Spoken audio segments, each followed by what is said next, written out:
Social media বিৰস্কাৰ surprise post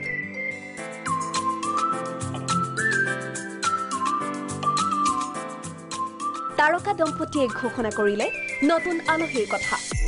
2021 জানুৱাৰীত পিতৃ-মাতৃৰ গৌৰৱ অৰ্জন কৰিব বিৰাট অনুষ্কাই ক্ৰিকেটাৰ বিৰাট কোহলি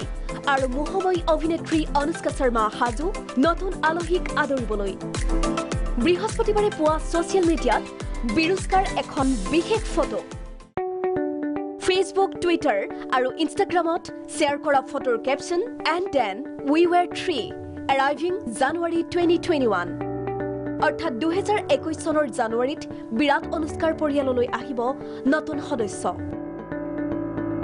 মুহূৰ্ততে ভাইৰেল বিশেষ ফটোখন আৰু অজস্ৰ অনুৰাগীৰ শুভেচ্ছাৰে উপচি পৰিছে বিৰাট অনুষ্কাৰ পোষ্ট প্ৰাগ নিউজৰ পৰিয়ালৰ তৰফৰ পৰাও বিৰস্কালৈ জনাইছো অলেখ শুভকামনা এন্টাৰটেইনমেন্ট ডেস্ক প্ৰাগ নিউজ